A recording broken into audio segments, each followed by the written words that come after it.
Muito bom dia, a graça e a paz. Então, nós estamos aqui novamente na lição 3 de Em Busca de Timóteo, capítulo 4, capítulo 5. E tem sido bênção, né? Eu, agora que estou iniciando Timóteo, fui pastor com o missionário Juan, depois pastor com a professora Suzana. Então, na verdade, eu só entrei no Timóteo na lição 3. Suzana, e suas perspectivas para Em Busca de Timóteo? São grandes, pastor. Consolidar conhecimento, aprender mais, trabalhar no reino, né? Cooperar no ministério. Então, tem muita caminhada para nós aí, pastor. Verdade, mas eu estava lá em casa vindo preparar para gravar a lição, e eu estava procurando exemplos da semana para a guerra pela verdade, né? Então, assim, a gente ainda está em período de transição Verdade. da guerra pela verdade em busca de Timóteo. Mas é uma nova perspectiva, um novo livro. Vocês, assim, os seus retornos têm sido mais, o livro é mais fácil, é uma leitura mais tranquila, né? Tem aí a Franciele mesmo aí, tá bicuda aí, já está quase terminando de ler o livro. Ó, oh, Não quer nem esperar, diz que gostou demais do livro. Muito bem, então, nós estamos na terceira lição, 1/11 de 2020, capítulo 4, capítulo 5, vamos lá para o nosso texto. O nosso texto não é de Timóteo, porque o autor traz umas perspectivas, mas é tudo Paulo escrevendo, né? sim, sim, verdade. Nosso texto aí, como vocês acompanham aí no slide, é de Efésios 4, 2 e 3, e diz assim, está na página 51, mas está dentro desses capítulos lidos dessa semana.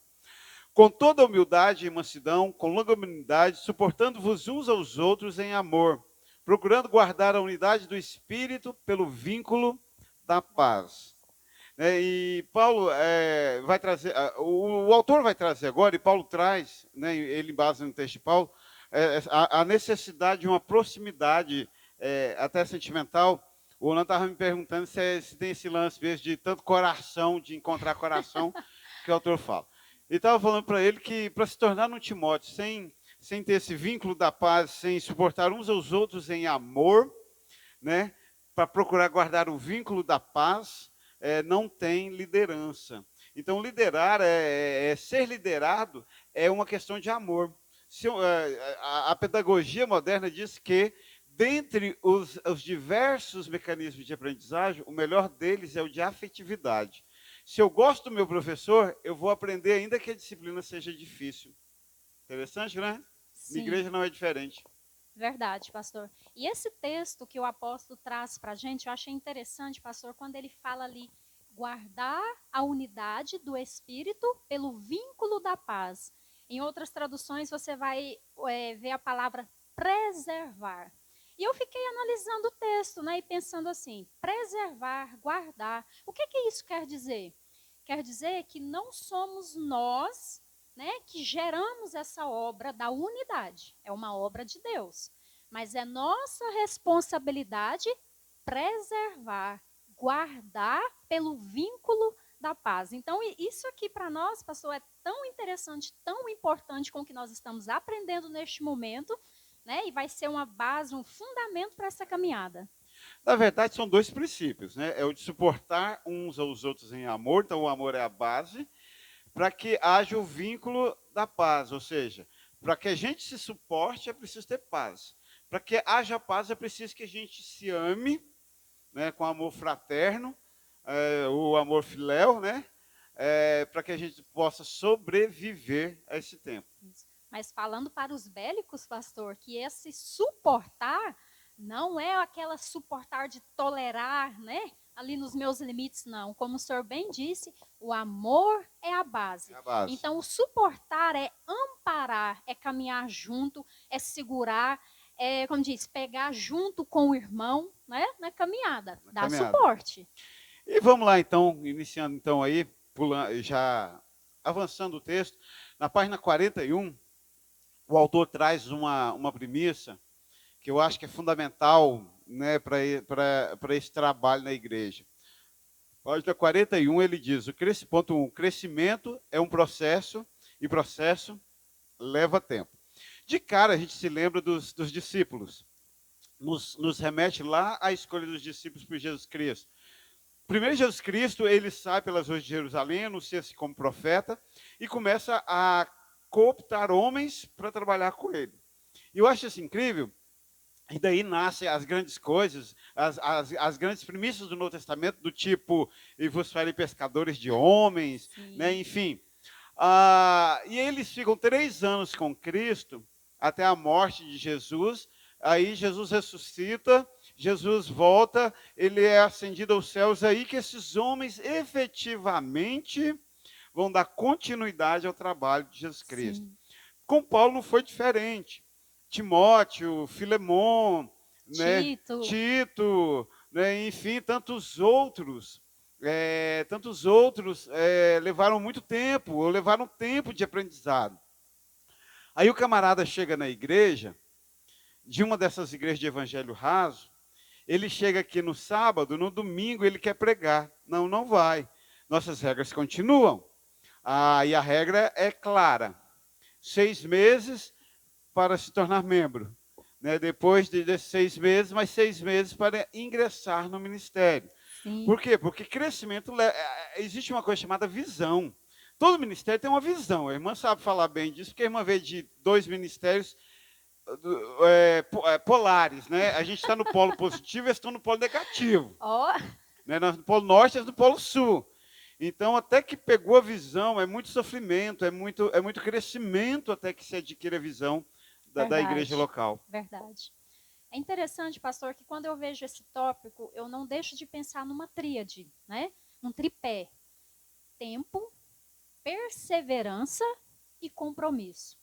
Como o senhor falou que eu vim de 2 ministérios e eu sei o que foi necessário passar, aprender, desconstruir, né? Para poder alcançar a visão da igreja, para poder alcançar o propósito da igreja, da IBNE. Então, assim, tempo, perseverança e compromisso. De outra forma. E eu falo mais ainda assim de decisão de aguentar e ficar. Hoje é difícil? A IBNE hoje é uma igreja tóxica para a irmã? Não. Para a família da irmã? Não. Mas nos dias que vocês chegaram, era. Para mim. Porque o Emerson e a Carol se identificaram de início. Para mim. Então, assim, eu creio que Deus trabalhou na minha vida, como diz, foi através do Emerson e da Carol, porque pelas minhas mãos, pastor, como eu já confessei aqui antes, pelas minhas mãos eu teria saído, não teria suportado nos 6 primeiros meses, 8 primeiros meses. Mas depois que passou a fase de adaptação, não se tornou tranquilo, fácil de Sim, entender? Eu costumo sim, dizer que igreja é igual sauna. A hora que você entra, você leva aquele choque. Meu Deus, arde o olho, arde o nariz, né? Você fica sufocado, asfixiado. Mas daí passa um tempo, você começa a respirar normalmente lá dentro. verdade. E aí quando você sai, você sente falta. É uma coisa interessante, né? Mas crescimento é um processo. E todo processo leva tempo. E entrar no ministério é uma coisa de... Para os apóstolos foram 3 anos. E ainda assim, muita coisa não deu certo. Né? Judas não deu certo. Ou Pedro teve que fazer recuperação. Não é? Não é? Então, assim, é normal. O que não pode é desistir. O que não dá é desistir no meio do caminho. E isso mostra, né, pastor, a importância que o senhor falou. Quando a pessoa chega, 6 meses, depois mais 6 meses... Porque o exemplo tá aí, né? Como o senhor disse. Foram 3 anos com Cristo, mestre dos mestres, e ainda tiveram dificuldades, tiveram problemas. Não é? E vocês já devem ter percebido que esse livro ele é destinado a pessoas que querem ser líderes, que são ou que querem ser líderes de alguma forma na igreja. Para quem quer, o que é ser líder? É aquela pessoa que vai fazer qualquer tipo de trabalho. Você vai limpar a igreja, vai pôr uma cadeira lá fora do dia que o culto é no pátio, vai servir como garçom numa festa, tudo isso é liderança, é servir. E na página 42, o autor traz compromissos em 4 áreas essenciais que um líder, que ele chama de ministro de socorro, porque o que ele chama de ministro de socorro? Aquelas pessoas que vão socorrer o pastor. Sim. Os líderes, até eu dei uma ré na Lorena, não é, Lorena? Porque um dia ela perguntou qualquer coisa assim, não é assim. Aí ela respondeu assim para mim no WhatsApp, tá certo, o senhor é o maioral da igreja. E aí mexeu lá na minha alma, né? Eu falei, maioral não gosto desse termo, nós não usamos esse termo. Eu sou servo, desempenho uma função pastoral. assim como o pastor José Delcio, e aí cada um dentro das suas funções dentro da igreja, como o professor, os diáconos, os professores, o zelador, enfim, cada um tem a sua função. Agora nós temos o Ministério da Enfermagem, nesse tempo de Sim, pandemia. sim, Nós somos modernos, ágeis e vamos nos multiplicando de acordo com a sim. necessidade. Então ele chama de ministro de socorro qualquer pessoa que vai ajudar o pastor a conduzir a igreja. E ele fala que existem 4 áreas essenciais que precisam ter compromisso. A primeira delas, os ministros de socorro, ou os líderes, ou os que ajudam o pastor, precisam ser dedicados a Jesus e à palavra de Deus. Eu sinto, falava isso com alguém recentemente, que tem dia que eu chego em casa tão frustrado, com sermão, com culto, parece que eu não consegui falar.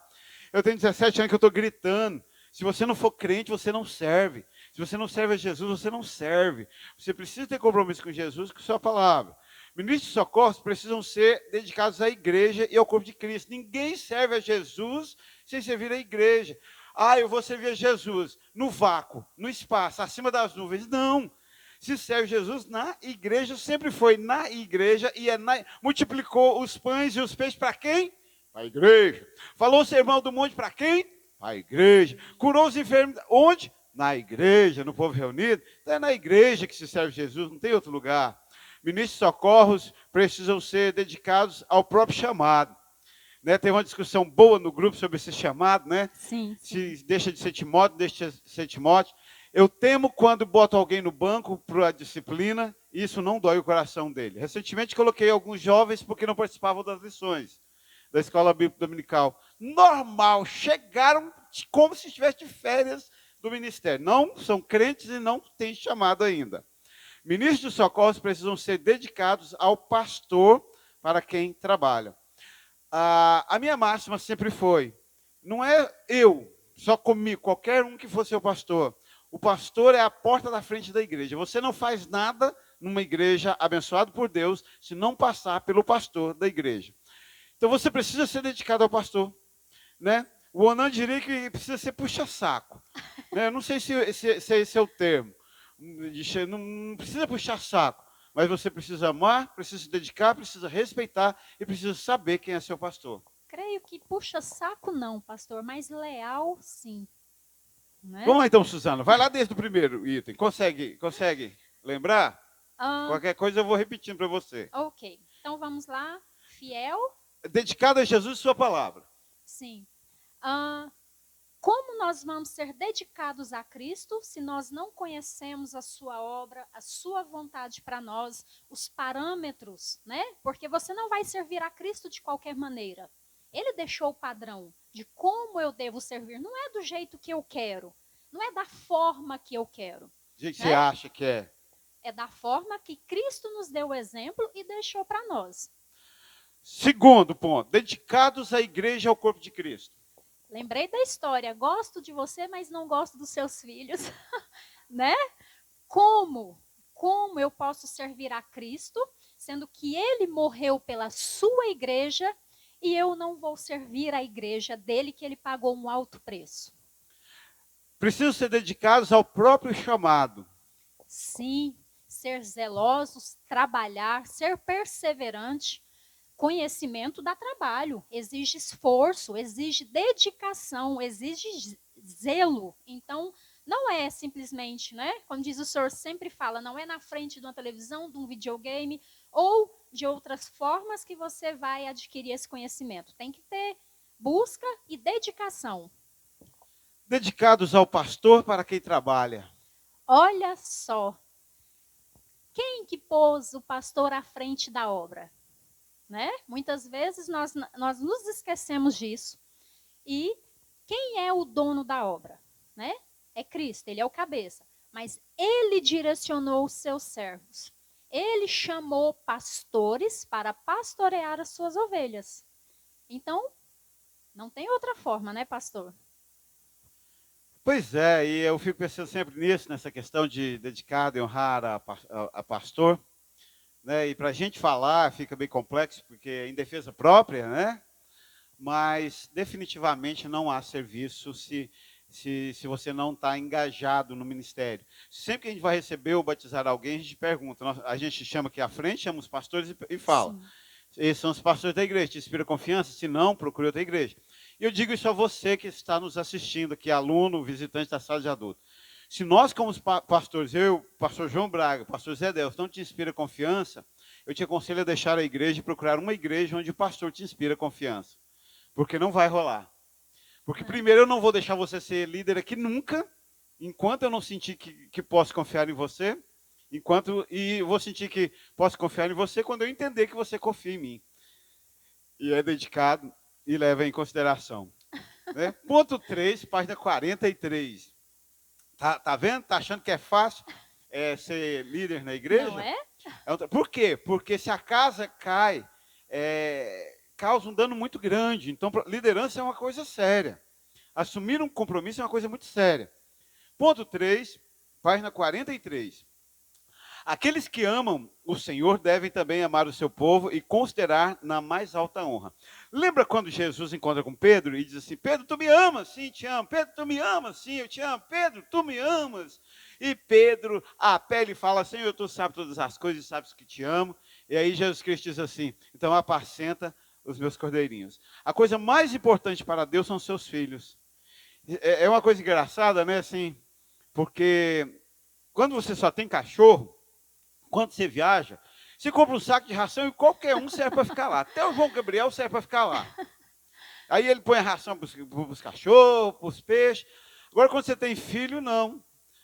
Para você deixar um filho, depois que o Iago vem morar com a gente, nós precisamos deixar ele uma vez, deixamos na casa do pastor Zé Delcio. E mesmo assim, apreensivos, porque essa experiência era muito nova para a gente. E foi a única vez que nós o deixamos.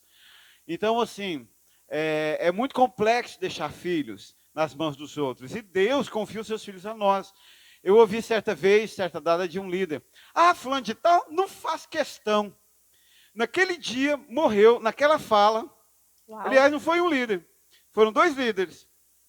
E naquele exato momento, eu acho que morreu no meu coração a crença no chamado desses 2 líderes.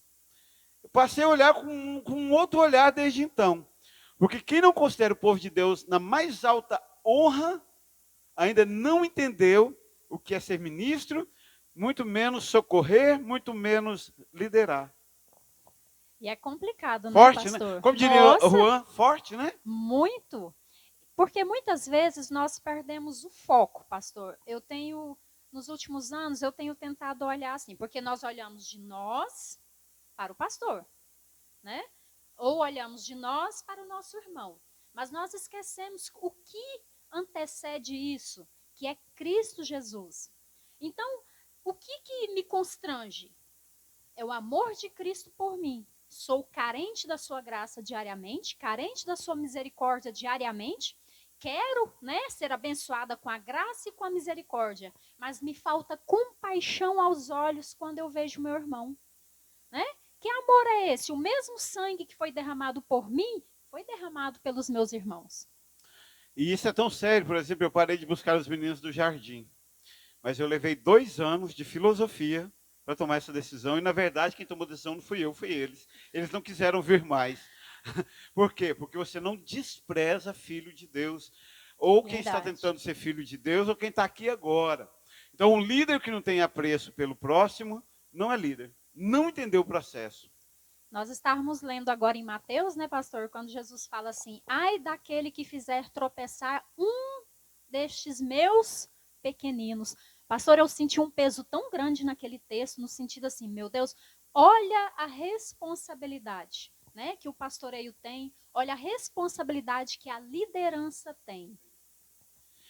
E assim, de tudo isso aí, eu penso que o processo mais difícil é a pessoalidade, né?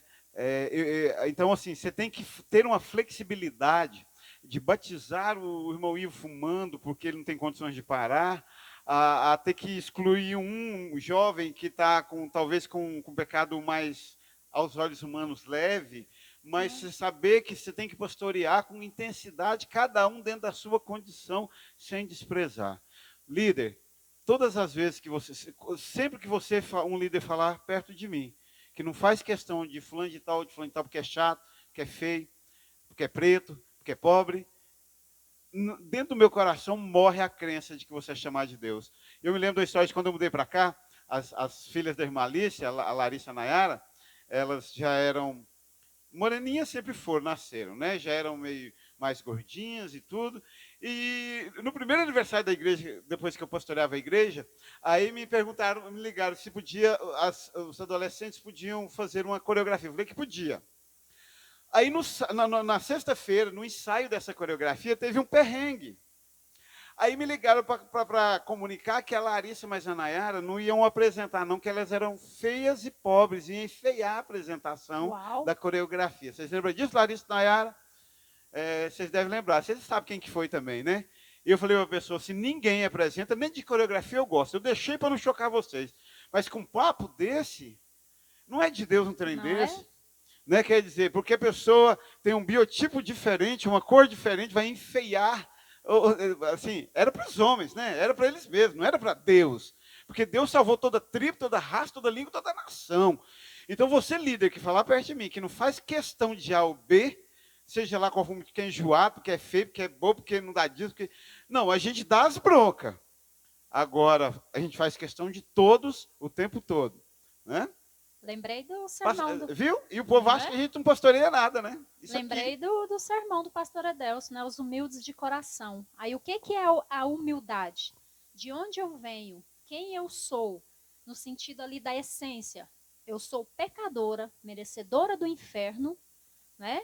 Aos olhos de Deus eu só mereço o inferno, mas a compaixão dele, a misericórdia dele, um filho dele morreu por mim e me livrou dessa situação, né? Ainda me tornou filha.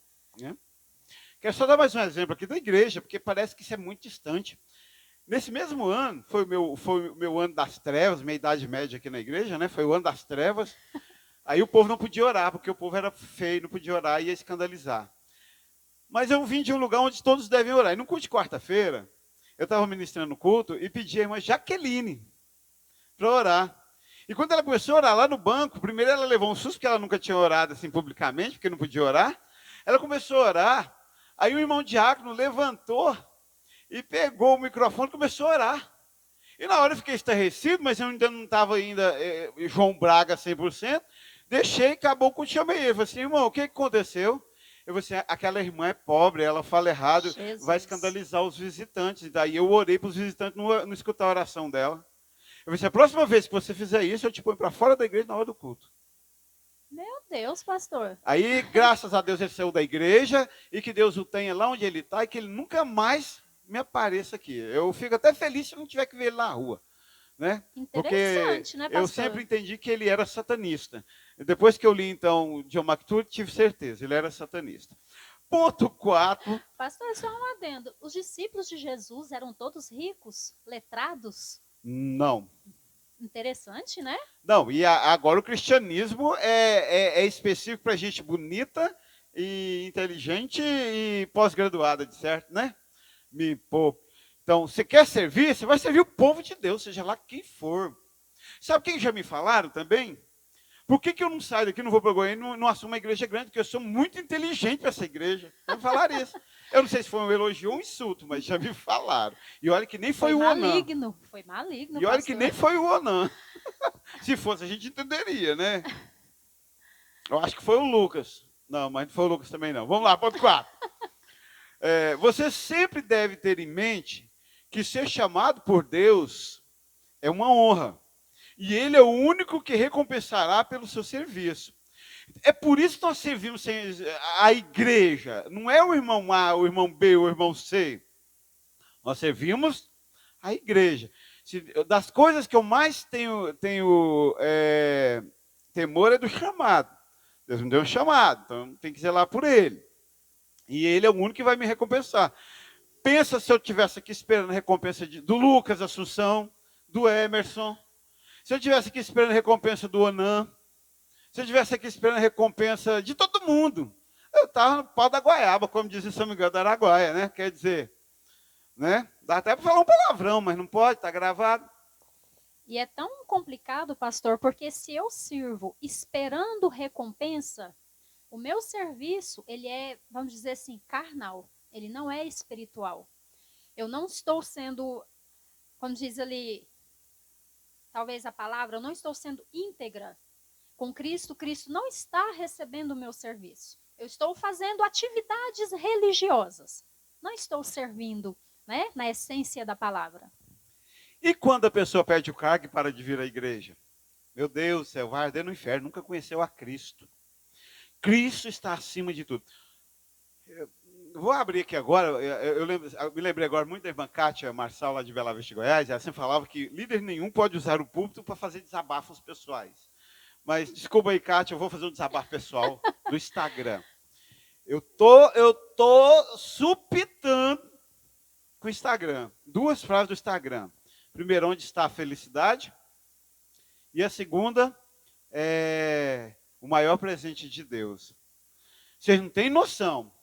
Filho, casa, carro, açaí, sorvete, chapa, carne na chapa. Tudo isso é resposta para essas palavras. De crente. De gente que deveria escrever lá. Hoje eu não aguentei e postei.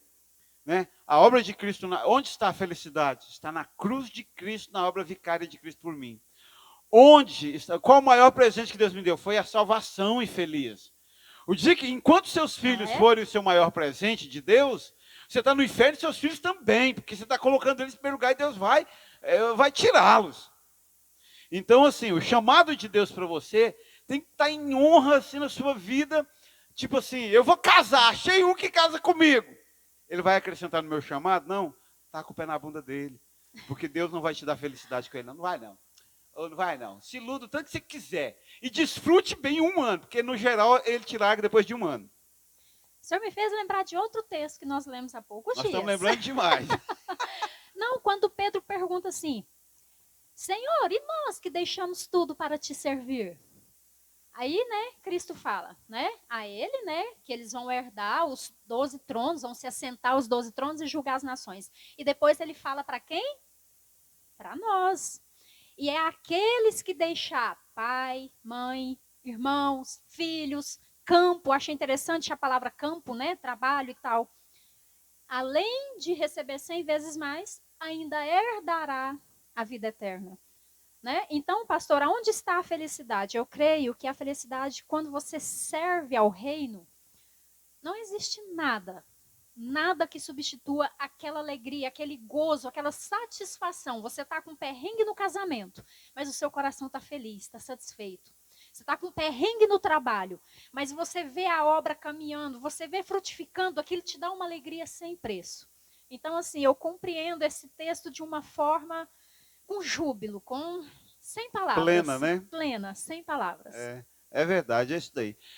Muito bem, recapitulando, até agora, nós vimos que esse crescimento, esse chegar à liderança é um processo é demorado. Nós compreendemos que nós precisamos ser dedicados à palavra, a Cristo, à igreja, ao chamado, ao líder local, pastor local. Nós compreendemos que, deixa eu só pegar a cola aí, nós compreendemos que nós devemos ter o nosso chamado em honra, é a maior dádiva que Deus nos deu, né, tá aqui. E nós chegamos num ponto crucial de ser líder numa igreja, de ser Timóteo. Você quer ser Timóteo? Né? A gente fica assim, embasbacado com o prazer que Paulo se dirige a Timóteo como filho amado, como cooperador da fé, né? Um homem de confiança. Né? Você quer ser essa pessoa? Então, veja bem na página 45.5. Se somos comprometidos com Jesus e sua igreja, também não adianta só gostar do pastor, não, viu, Lucas Assunção? Não adianta só gostar do pastor. Você precisa ser comprometido, em primeiro lugar, com... Não é uma pergunta retórica, não. pastor? Ah, tá. Se somos comprometidos com Jesus, em primeiro lugar, né? precisamos ser comprometidos com... Com Jesus. Segundo... Com a igreja. Terceiro, com a pessoa que ele colocou em posição de liderança e autoridade na congregação local, ou seja, seu pastor, ou seus pastores, no caso, nós temos um ministério múltiplo. Então, e definitivamente, agora eu quero falar pausadamente, calmamente para você, que é líder, para você que tem essa expectativa de chegar a uma posição de liderança na igreja. O pastor, meu querido, é a porta da frente da igreja. Se você não tiver um bom relacionamento com o pastor, se você não for comprometido com ele, não tiver uma relação de liderança com ele, você jamais será um bom líder. Você pode até ser líder, mas bom líder você não é. E estou falando daquele irmãozinho que toca o carrom ao vice-moderador da igreja. A base de boa liderança é o relacionamento com o líder, com o pastor da igreja. Não tem como servir a Deus fielmente e felizmente se você não for parceiro do pastor da sua igreja local. Por isso que a gente vem aqui, correndo o risco de perder você. A gente fala, se a gente não inspira confiança, põe a sua viola na sacola, né? Vá embora para outra igreja, procure um pastor que você consiga amar, que você consiga respeitar. Porque você não vai ser feliz, não vai servir a Deus, e não servindo a Deus, você corre o risco enorme de sofrer as consequências de uma vida cristã capenga, de uma vida cristã mediana, de uma vida cristã infeliz. Mas perigoso, pastor, porque se eu procuro uma igreja porque eu não gosto do meu pastor, o que é que eu estou buscando, né? O que é que eu estou procurando aqui no ministério, no reino de Deus? Eu quero um pastor que eu goste de acordo com as minhas preferências?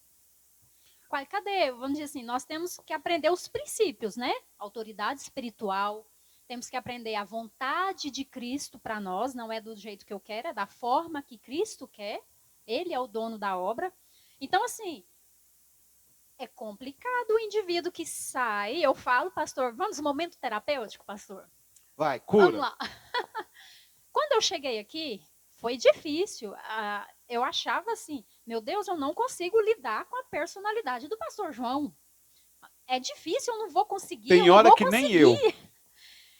E pastor, quantas vezes eu chorei no meu quarto e falando com Deus e falando, Senhor, o que o Senhor quer de mim? E todas as vezes que eu precisava sair, quando eu falei no início, por que Deus trabalhou através do Emerson e da Carol? Porque quanto mais eu queria sair, mais eles queriam ficar. E eu falava assim, como que o Emerson gosta do pastor João? Da forma dele agir e tal. Como que a Carol gosta? Ele mandou a Carol sentar por causa do chiclete e tal e tal. Foi? Eu nem lembrava. Foi, ela estava aqui no púlpito para ensaiar e mascando o chiclete, e o senhor mandou ela sentar e tal. Mas até então, pastor, eu não tinha compreendido o chamado de Deus para servir.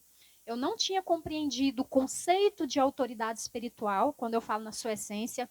Eu não tinha compreendido que para servir eu preciso me quebrantar, eu preciso abrir mão, eu preciso, como diz, ser lesada nas minhas preferências, na minha forma que eu acho que é certo ou que deveria ser feito.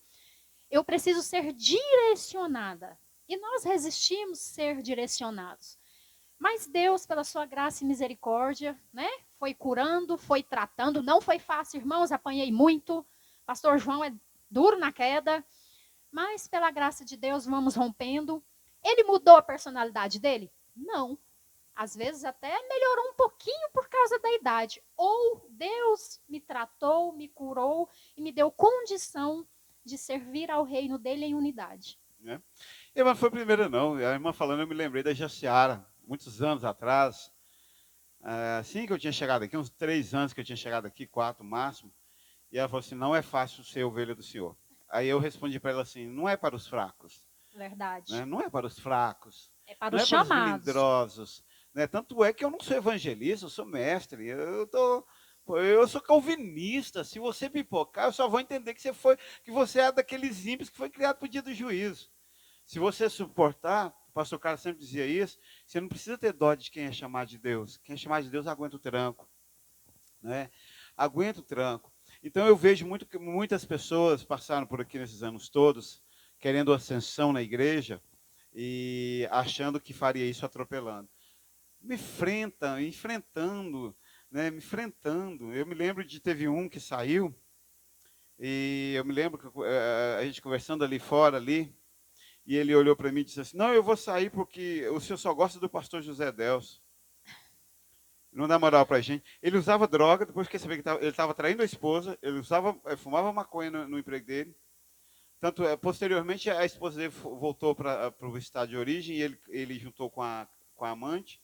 Eita. Né? E ele ia sair da igreja porque eu gosto mais do pastor Zé Delcio na época do que dele. Me poupe. Você que está chegando hoje, sabe o que às vezes tem hora que me dá preguiça? É que você está chegando hoje. mas eu cheguei há 30 anos atrás na igreja. E nesta eu cheguei há 17 anos atrás. Então o seu filminho é filme repetido para mim. Né? De vez em quando eu ainda tenho surpresas, mas a maioria é filme repetido, que eu já passei por ele. Né? Sabe como tratar, né, pastor? Isso aí onde vai dar, quando não tem interesse. Então não tem jeito não, filho. Igreja chama-se pastor. Sem passar pelo pastor, você não entra na igreja. Ponto 6, propósito, página 48. O propósito transcendente, o propósito transcende a personalidade. Então quer dizer assim, você é chamado de Deus, você está aqui para servir, então não vem por culpa nas minhas ações, nas minhas palavras, não. Põe culpa na sua preguiça. Porque o propósito transcende a personalidade do seu líder. Sim. Se você tem um propósito de amá-lo, de servi-lo, não é? Independentemente da loucura, tem uma comédia. Tinha agora nós estamos com um equipamento novo, caro, que nem pagamos ele, mas não foi sempre assim. Quando eu cheguei aqui, os microfones davam choque na gente. E eu estava aqui tentando orar aqui, e os microfones dando choque, eu arrumei o microfone no chão aqui, quebrei o microfone no meio do culto. Aí um casal, eu havia disciplinado o filho, porque ele estava fumando maconha. E o marido bebia cerveja e a mulher era uma lesada, não posso falar mais nada não, senão a irmã Alice vai falar o nome deles. Enfim, aí nesse dia que eu joguei os microfones no chão, no outro dia ele saiu da igreja porque eu era louco, porque eu jogava o microfone no chão. Ou dá vontade de falar um palavrão. Ou, o cara estava em adultério, bebia cerveja, o filho fumando maconha, aí eu não deixei tocar, aí bababá, bababá, bababá, bababá, e aí sai da igreja porque eu sou doido. E eu tenho que dormir com um barulho desse. E eu tenho que ser normal para agradar um povo desse. Nunca, jamais. Então é o seguinte, o chamado de Deus para você transcende qualquer loucura que a gente fizer aqui. Você tem que estar firme e servindo. O propósito do Senhor é fundamental e deverá se manter firme, mesmo entre conflitos de personalidades e outras dificuldades que venham surgir. Se não gostou muito do que eu fiz, chega e pergunta. Não gostou muito do que o pastor José Deus falou? Chega e pergunta. Somos seres racionais. Nós resolvemos conversando, aparando arestas, chegando à conclusão. Agora, eu estava numa festinha familiar recentemente e observando o índice. Aí eu fiquei pensando, se Freud não tivesse morto e tivesse aqui, ele escreveria 4 livros só dessa reunião. A quantidade de mágoa, de dor, de fragilidade, sabe assim, todo mundo medindo para olhar em todo mundo, você falava, já arrepiava. E eu numa vontade de causar a dor, você está entendendo, né? Mas tem que respeitar a fraqueza alheia. Vamos parar com isso, vamos crescer. Nós temos um chamado, uma salvação, uma cruz. Para de mimimi e serve Jesus Cristo. Senão você nunca vai ser um Timóteo. O propósito transcende, ele é superior à personalidade. A pergunta é, você sabe qual é o propósito? Porque eu creio, pastor, que muitas vezes não sabemos qual é o propósito. Né? Então, aí o que ocupa é o meu egocentrismo, é as minhas preferências, é o que eu quero, é o que eu sinto. Qual é o propósito? E aí eu tenho que conviver com um líder que perde o propósito, está em adultério, mas está julgando o pastor. Eu tenho que lidar com um músico que é 100% dispensável, que se ele morrer hoje não vai fazer um pingo de falta para a igreja nem para o reino, que está em pecado e julgando a atitude do pastor. Então é complexo, precisa de maturidade, precisa de conversão, precisa... E aí eu quero encerrar contando uma história do Charles Swindoll.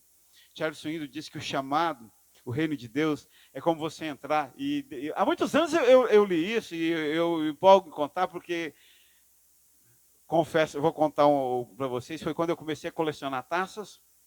Né? Nessa história, uns 15 anos atrás, eu comecei a colecionar, não, há mais anos, eu morava em São Miguel, então tem no mínimo 22 anos que as minhas primeiras taças. Foi quando eu li essa história e comecei a colecionar taças. Então ele dizia que o chamado, o ministério, a obra de Deus, o reino de Deus, é como a pessoa que entra numa imensa, bela, complexa e cheia de estantes numa loja de cristais, de taças de cristais. E você chega e vê aquilo tudo tão lindo, tão brilhante, e é tão sedutor e é tão bonito. E eu fico assim, paralisado quando eu vejo aquela estante de taça nas lojas, dá vontade de comprar tudo. E aí ele fala, aí você fica paralisado. Porque se você mexer bruscamente, você vai derrubar e quebrar. Se você não movimentar, você não vai desfrutar, ou desfrutar, corretamente falando, da beleza de tudo aquilo que está ali exposto. Uma coisa que eu aprendi sobre mim, João Braga, eu sou aquele que vou entrar na loja de cristais e vou derrubar e vou quebrar. É Verdade. praticamente impossível ser ovelha minha e não ser quebrada. Eu fico calado e deixo você na margaça, mas não quero você mais como líder. Não adianta, hashtag fica a dica, ninguém peça liderança. Liderança é algo que Deus fala ao pastor, fala a você, mas ele também fala ao pastor, e o pastor te convida. E você que não pode ser quebrado, não pode ser tocado, que vai ficar manchado, ou vai quebrar, ou vai trincar, você não serve para ser líder. Você não serve para mim, porque antes disso você não serviu para Deus. Porque Deus é asqueroso, tem hora, Deus é Senhor, é juiz. Então, a vida cristã é isso. É algo difícil. O serviço cristão é isso. É algo difícil. Para de mimimi. Comece a honrar o seu pastor, o seu líder, e sirva a Jesus Cristo. Porque quem não serve, não serve. E eu acho que essa frase vai ser restaurada nesse livro. Sim. E quem estava achando que o livro era suave, né, pastor? Era um livro tranquilo, suave. Não perde por esperar. Vamos aprender muito. Veja a lição, diga o seu sim, seja feliz e faça o querer de Deus. E a graça e a paz.